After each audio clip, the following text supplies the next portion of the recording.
भगवान श्री कृष्ण अपना उपदेश और आदेश देते हुए कहते हैं, मय्येव मनाधस्व मयि बुद्धिम निवेशय निवशिष्यसि मय्येव उत ऊर्ध्वम न संशय। ये 12वें अध्याय का 8वां श्लोक। मय्येव मन आधस्व, मुझ में अपने मन को एकाग्र करो। मयि बुद्धिम निवेशय, और तुम्हारी बुद्धि मुझ में ही स्थिर हो जाए। निवशिष्यसि मय्येव, तुम मुझ में वास करोगे। न ऊर्ध्वम संशय, निश्चित रूप से इसमें कोई संदेह नहीं है। मतलब तुम मुझ में समाहित हो जाओगे, इसमें कोई संदेह नहीं किया जा सकता। भगवान ये समझाने लगे हैं कि जीवन को जिस तरह से तुम लेकर चल रहे हो, तुम्हारी एकाग्रता माया में है,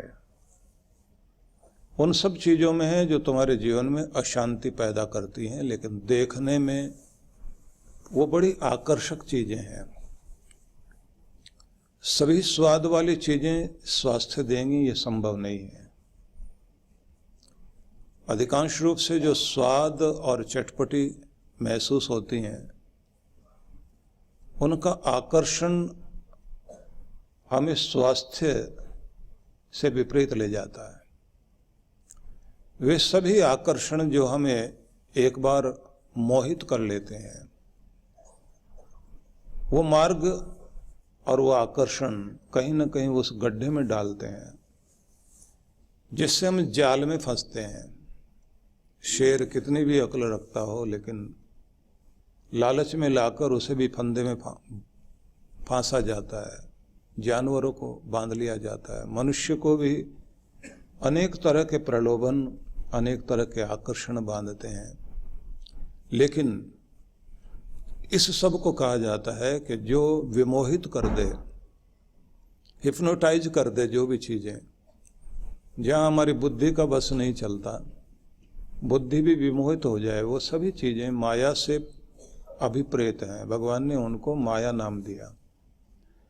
कि सबको तोड़कर तुम मेरे पास आ सको, तो उसके लिए जरूरी है कि तुम्हारी एकाग्रता, फोकस तुम्हारा परमात्मा हो, और बुद्धि जो है वो भगवान में स्थिर करें। चंचल बुद्धि जिस समय संसार में किसी लालच में, किसी काम में, किसी क्रोध में, किसी बदला लेने के प्रतिशोध वाली भावना में आ जाए या ईर्ष्या द्वेष में पड़ जाए, तो फिर सारा दिन वही जाल बुनते रहते हैं हम लोग कि किसी को हम किस तरह से चोट पहुंचाएं। तो हमारी सारी ऊर्जा दूसरी तरफ लग जाती है। तो आए थे हरि भजन को, होटल लगे कपास।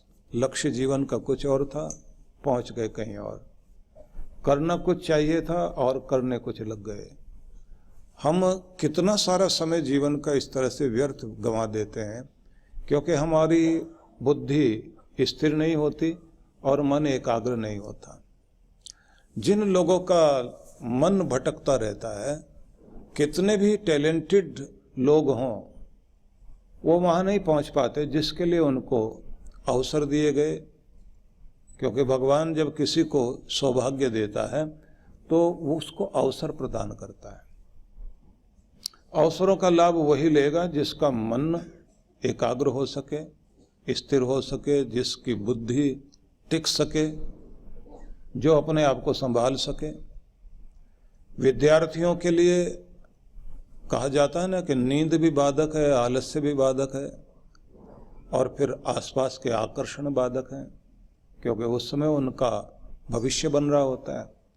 अगर बच्चे उस समय, वो सारे स्टूडेंट्स, वो सारे छात्र, कोई उन्हें राजनीति में खींचता है, कोई उन्हें सिनेमा की ओर लेकर जाता है, कोई क्लबों की तरफ लेकर जाएगा, कोई जुआ खेलना सिखाएगा, कोई उनको नशा करना सिखा देगा, कोई और गलत हरकतों की तरफ लेकर जाएगा। प्रलोभन एक तरह के नहीं, अनेक तरह के होते हैं। और जो उन सारे फंदों में नहीं आए, लक्ष्य तक तो वही पहुंचता है। और जो भटक गए वो अटक गए, और जो भटके नहीं, अटके नहीं और पहुंच गए, तो फिर दुनिया की सारी उपलब्धियां उनके लिए सम्मान करती हैं। तो कितने सारे क्लास में बैठते हैं लेकिन सारे ऑफिसर बनेंगे ऐसा तो नहीं। बिजनेस मैनेजमेंट बहुत सारे पढ़ेंगे लेकिन अच्छे बिजनेसमैन सब तो नहीं बन पाते। बहुत लोग बीच में रह जाते हैं, क्योंकि हर बीज वृक्ष बनने की संभावना लेकर आता है दुनिया में, लेकिन सभी बीज वृक्ष तो नहीं बनेंगे।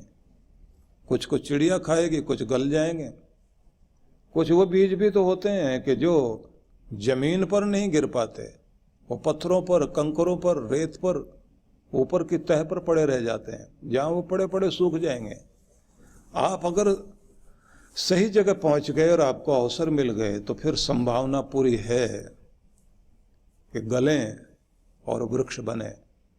इसीलिए तो कहते हैं ना, मिटा दे अपनी हस्ती को, अपना अस्तित्व मिटाओ, अपने वजूद को मिटाओ, गर मर्तबा चाहे, अगर कुछ होना चाहते हो। कि दाना खाक में मिलकर गुलो गुलजार होता है, कोई भी दाना जब मिट्टी में मिलेगा तभी जाकर के वो फूल बनेगा और बाग की शोभा बनकर खिलेगा। इसलिए कहीं ना कहीं अपने आप को गलाना तो पड़ेगा। अब बिना गलाए कोई कुछ पाना चाहता है। हमारे यहाँ लॉटरी सिस्टम पर हम बड़ा विश्वास करते हैं, जिसे चमत्कार बोलते हैं। लग जाए लॉटरी, हो जाए चमत्कार, हमें लॉटरी भी ना खरीदना पड़े, गुरु ही कर दे बस अपने आप। और ऐसे गुरु भी हैं जो इस ताक में रहते हैं कि जिनके दिमाग में लॉटरी भरी हुई है, उन्हें चमत्कारों का प्रलोभन दिया जाए, रातों रात दुख दूर कर दूंगा, आज ही आज। वो एक्टर लेकर भी आएंगे, अभिनेता लेकर आएंगे, उनको सिफारिश की जरूरत पड़ती है, वो खड़े होकर बोलेंगे ये किया था, वो किया था, फंदे में हम आ जाएंगे। अजीब चीजें होती हैं दुनिया में। भगवान श्री कृष्ण पूर्ण अवतार हैं, उन्हें भी ऐसे लिख देना चाहिए था कि ऐसे ऐसे लॉटरी लग जाती है, ऐसे चमत्कार होता है। कहीं नहीं लिखा, कर्म करने के लिए बोला उन्होंने, किसी ग्रंथ में भी नहीं लिखा। हद तो ये हो गई। लेकिन वाणी के जादूगर मिलेंगे आपको, जो रातों रात आपको अमीर बनाएंगे, रातों रात आपकी लॉटरी लगवा देंगे, रातों रात आपके सारे दुख दूर कर देंगे। और कमाल ये है कि पैसे वाले का ही दुख दूर करते हैं, गरीब का नहीं करते। वो वहां नहीं जाएंगे जहां झोंपड़ियां हैं, वो वहां नहीं जाएंगे जहां बच्चे अधनंगे घूम रहे हैं जिनको दूध नहीं मिला, वो वहां नहीं जाएंगे जहां पर आदिवासी लोग हैं, जिसका पति मर गया हो, वो महिला जो रो रही है, घर भी टूट गया, उनके बीच में नहीं जाएंगे। कहीं देख ही नहीं सकते आप, उन्हें उनका तरस नहीं आता। और कमाल की बात है, हम भी उस विज्ञापन में जरूर आ जाते हैं, और जहां कोई सही चीज सिखाए वहां कुछ भी करने को तैयार नहीं होते। टाइम देना पड़ेगा, पता नहीं हम नियम निभा पाएंगे, नहीं निभा पाएंगे। जब गुरु आपको बुलाता है और आपको विधि देता है तो उसको पता होता है कि इसे किस तरह से आगे लेकर जाना है और कैसे इसको ईश्वर से जोड़ना है। इसलिए हजार काम छोड़कर भी आना पड़ेगा, लेकिन सब कोई उतने पारखी नहीं होते। अगर गुरु ने 10 चीजें सिखाई हो और उसमें से 4 भी कर पाओ आप, वो 4 भी कल्याण कर देंगे। भगवान श्री कृष्ण के गीता संदेश पर कुछ पुराणों में बड़ा अलग ढंग से उल्लेख आया कि तुम पूरी नहीं पढ़ पाओगे तो कुछ श्लोक सही, कुछ श्लोक नहीं पढ़ सकते गीता के तो कुछ आधा श्लोक ही सही, आधा भी नहीं तो आधे से आधा ही पढ़ करके तुम अपनी जिंदगी में जोड़ लो, उतने से भी तुम्हारा कल्याण हो जाएगा। यहां तक लिखा है। गुरु ने कोई विधि दी, आपने पूरी नहीं की, लेकिन जितनी भी की कुछ रास्ता तो पूरा हुआ ना, कुछ तो चले आप। मंत्र लेने के बाद व्यक्ति की जिम्मेदारी होती है कि अपने मंत्र की शक्ति को जागृत किया जाए, अपने आप को स्थिर किया जाए, अपने आप को चेक किया जाए कहाँ खड़ा हूं और क्या करने की जरूरत है। जितना पहले बता दिया गया वो प्राइमरी एजुकेशन के बाद में वहीं खड़े रह जाएंगे क्या? वहां के बाद आगे प्रयास करने होंगे आपको। भगवान श्री कृष्ण ने 12वें अध्याय में गीता के एक अलग तरह का कि ये नहीं कर सकते तो ये नहीं तो ये नहीं तो ये, यहां नहीं तो यहां पहुंचो, ऐसे करो। गुरु भी ऐसे ही, क्योंकि कृष्णम वंदे जगत गुरु, भगवान श्री कृष्ण तो जगत गुरु, और उन्होंने तो यहां तक कर दिया। गीता पढ़े आप कि तुम्हारा स्वभाव अगर सेवा वाला है, तुम कर्म के पुजारी हो, तो कर्म के माध्यम से ईश्वर की तरफ आओ। और अगर तुम्हें सेवा और कर्म पसंद नहीं आता, ज्ञान और तर्क की बात समझ में आती, तो ज्ञान के मार्ग पर आओ, मैं तुम्हें इस मार्ग से भी लेकर चलूंगा।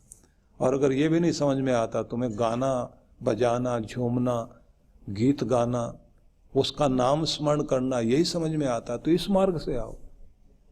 तुम क्षत्रिय स्वभाव वाले हो, मरने मिटने की बात करते हो कि क्या मिटाना पड़ेगा, क्या गलाना पड़ेगा, क्या कुछ हमें आहुति देनी पड़ेगी। का अगर इस स्वभाव के व्यक्ति हो, जीतना पड़ेगा, क्योंकि क्षत्रिय व्यक्ति जीतने पर विश्वास रखता है। कृष्ण भगवान कहते हैं उस क्षत्रिय स्वभाव के अनुसार भी मैं तुम्हें लेकर चलना चाहता हूं। और अगर वणिक स्वभाव वाले हो तो, वणिक स्वभाव वाले हो तो कहते हैं वहां लेन देन की बात होती, क्या लाभ होगा, क्या हानि होगी, क्या देना पड़ेगा, क्या लेना पड़ेगा। कृष्ण कहते हैं इस मार्ग पर भी हो, इस स्वभाव में हो तो भी आओ, मैं तुम्हें लेकर चलूंगा, तुम्हें मिलाऊंगा। और अगर ब्राह्मण स्वभाव वाले हो, कोई भी स्वभाव तुम्हारा है, किस भी वृत्ति वाले हो, वहीं से पकड़कर मैं तुम्हें लेकर चलता हूं, तुम अपने परम तक पहुंच सको। बड़े आसान मार्ग दिए उन्होंने। गुरु गोरखनाथ ने हजारों रास्ते दिए। सह्याद्री की तलैटी में बैठे हुए दत्तात्रेय जी महाराज, दत्त जयंती तो हम लोग बहुत श्रद्धा से मनाते हैं, सारे लोग पहुंच जाते हैं। जहां गूलर का वृक्ष होता है ना, उदुम्बुर होता है, वहां बड़े प्यार से खड़े होंगे, जा करके बड़ी कोशिश करते हैं कृपाएं मिल जाएं इस तरह से। लेकिन आप सुनिए वो क्या कहते हैं कि अगर तुम चाहते हो कि इस मार्ग पर आओ, त्यक्त संगो जित क्रोधो लग्वहारो जितेंद्रिय पिदाय बुद्धया द्वाराणी मनोध्यान निवेशयेत। वहां तक, उस ऊंचाई तक पहुंचने के लिए तुम्हें क्या करना होगा? त्यक्त संगो, ये जो आसक्ति है, ये जो अटैचमेंट है, ये जो तुम्हारा जुड़ाव इस दुनिया की हर चीज से हो जाता है, जिस हर चीज जो भी तुम्हारे पास आ जाती है उसमें तुम्हारे प्राण बस जाते हैं। उसके टूटते ही तुम्हें लगता है मरे, अब बर्बाद हो गए, ये चीज चली गई, वो चीज चली गई, आज बहुत नुकसान हो गया। सीधा आघात प्राणों पर लगता है कि हर चीज तुम्हें बांधे हुए दुनिया में। इसलिए जब शरीर छोड़ना भी पड़ेगा तो क्या क्या याद आएगा? दुकान, मकान, जमीन, जायदाद, गाड़ी, बंगला, तिजोरी में रखे हुए कागज, सब याद आएंगे। ये सब में प्राण बसे हुए, रिश्तों में प्राण बसे हुए, दोस्त दुश्मन सब याद आने लगते हैं। दुश्मन के साथ भी हम जुड़े रहते हैं, बदला नहीं ले पाए। और कुछ तो ऐसे भी लोग देखे हैं, मरने से पहले बच्चे को बोल के जाते हैं, मैं नहीं बदला ले पाया, तू जरूर लेना, छोड़ना नहीं। पीढ़ियां खत्म हो जाएंगी। कहते हैं कि तुम केवल मित्र से जुड़े, ऐसे नहीं, शत्रु से भी जुड़े हो, शत्रुता से भी जुड़े हुए हो, क्योंकि हर चीज इस दुनिया की तुम्हें बांधती है।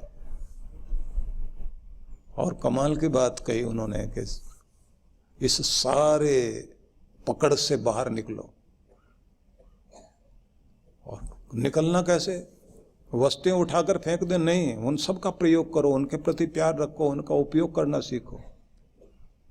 अभी पीछे हम लोग एक स्थान पर जब चर्चा कर रहे थे तो मैं ये कह रहा था कि वस्तुओं का प्रयोग करना सीखो, इंसानों का नहीं। इंसानों से प्यार करना है और वस्तुओं का प्रयोग करना है। हम उल्टा करते हैं, वस्तुओं से प्यार करते हैं और व्यक्तियों का इस्तेमाल करने लगते हैं। इस कारण गड़बड़ होती है सारी की सारी। वस्तुओं में हमारा मोह बस जाएगा, वस्तुओं में प्रेम बस जाएगा। व्यक्तियों को ढूंढते हैं, इसका इस्तेमाल कैसे करना है, बड़ा जल्दी ढूंढते हैं, परिचय कर लेंगे कौन सा अधिकारी व्यक्ति है, क्या काम करता है। अपने रिश्तेदार का नंबर नहीं होगा उनके पास में, लेकिन ऐसे आदमियों का बड़ा नंबर होता। साहब मिले थे आप वहां, एक बार हमने आपको प्रणाम किया था, क्या बात है, बस ये काम करवा दो हमारा। संसार भर की आसक्ति जो भी आपको बांधे हुए दुनिया भर में, वो कहते हैं तुम्हें आगे बढ़ने नहीं देते।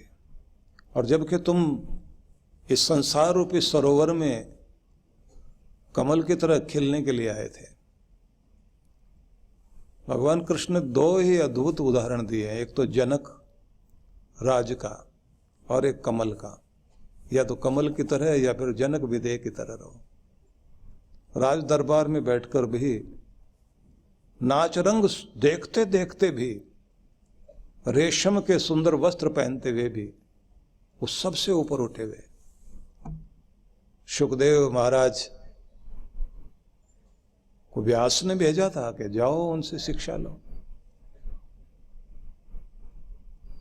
बड़े विचित्र रूप थे उनके कि उनके द्वार पर जाकर खड़े हैं और वो देख रहे हैं कि ये व्यक्ति जो भोगी है वो मुझे मुक्ति का मार्ग, भक्ति का मार्ग सिखाएगा।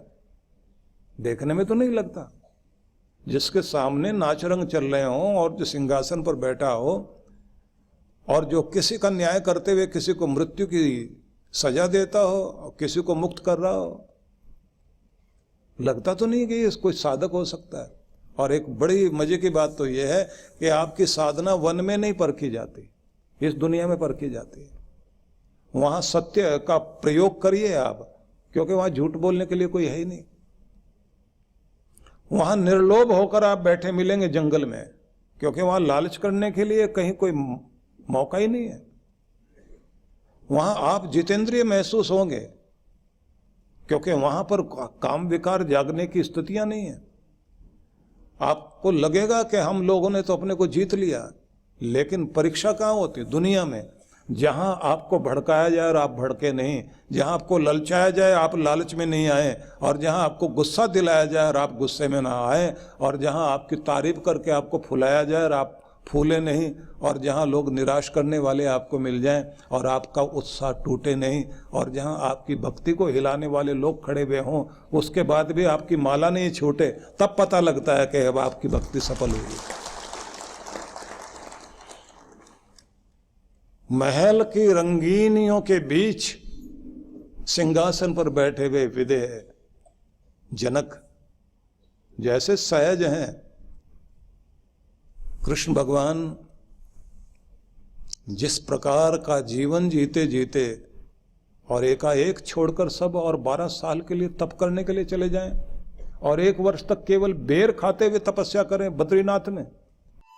झुग्गी झोपड़ियों में सिसक रहे निर्धन बेसहारा बच्चों के लिए प्रगति की सोच रखने वाले, इनके सपनों को साकार करने के लिए इन बच्चों की ही क्षमताओं को बल देने का संकल्प लेकर चलने वाले परम पूज्य श्री सुधांशु जी महाराज एवं डॉक्टर अर्चिका दीदी के पावन सानिध्य में बाल कल्याण योजनाओं को विश्व जागृति मिशन के तहत पिछले कई वर्षों से संचालित किया जा रहा है।